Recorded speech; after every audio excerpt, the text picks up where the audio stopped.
Alors le projet Manta, c'est un projet à l'intérieur de l'association Sea Cleaner qui a pour but de construire un géant des mers, un bateau révolutionnaire de 56 mètres de long et de 46 mètres de large pour la collecte et qui va être capable de ramasser pour la première fois 5 à 10 000 tonnes de plastique par an avec 30 personnes à bord du Manta.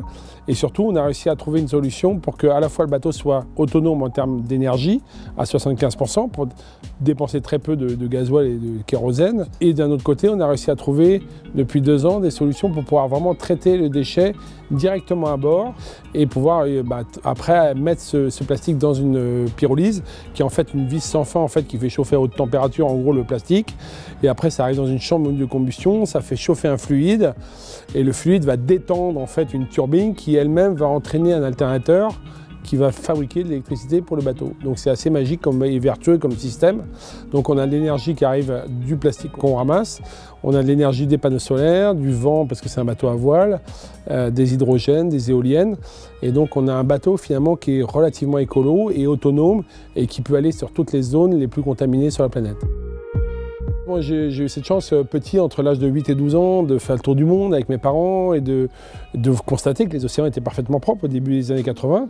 Et puis finalement, moi, je reviens 35 ans après, avec ce petit catamaran qui est à ras de l'eau, en train de faire le tour du monde. Et là, je découvre en fait cette pollution, notamment en Indonésie, au Sri Lanka, aux Maldives. Et je navigue dans les plastiques des journées entières. Et je me rends compte que c'est ma génération, les 30 dernières années, qui s'est complètement détériorée. Et là, je me dis, voilà, il n'y a pas le choix, maintenant il faut essayer de trouver des solutions. Et c'est comme ça que j'ai créé l'association The Sea Cleaner, qui est aujourd'hui basée en Suisse et en France, et qui a pour but de lutter contre ça. Alors ce qu'on essaie déjà de montrer, c'est que ce Manta, il ne fait pas que collecter les déchets, parce qu'il a vraiment aussi une grande mission scientifique. Il y a 8 scientifiques à bord qui vont vraiment analyser toutes les datas. Parce que globalement, on sait ce qui se passe à terre sur les plastiques, on sait ce qui se passe au milieu des océans quand ça finit dans justement microparticules de plastique dans la bouche des oiseaux et des poissons. Mais entre les deux, on n'a pas d'infos. Et puis le bateau va aussi faire beaucoup de sensibilisation. Vous imaginez bien ce géant des mers qui est un vrai porte-drapeau. Quand il arrive aux escales, on va déployer nos villages de sensibilisation, on va inviter 200 personnes à bord pour venir voir les installations qu'on a, comment on traite le déchet, comment on le recycle, etc.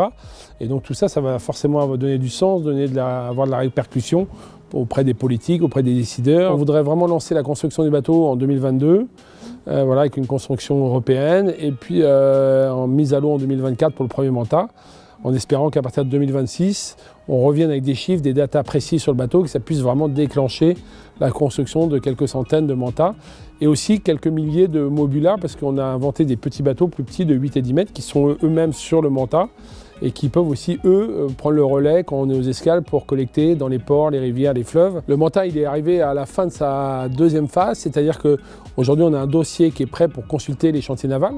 Donc on a nos premiers devis pour savoir combien coûte le bateau, qui va coûter autour de 30 millions d'euros. On a réussi à lever à environ 14-15 millions de francs. Il nous en faut encore 30, mais on va réussir à les trouver dans les 2 prochaines années. J'ai pas de doute là-dessus, quoi. Les donateurs privés, les mécènes, les entreprises sont très friands de ce projet-là.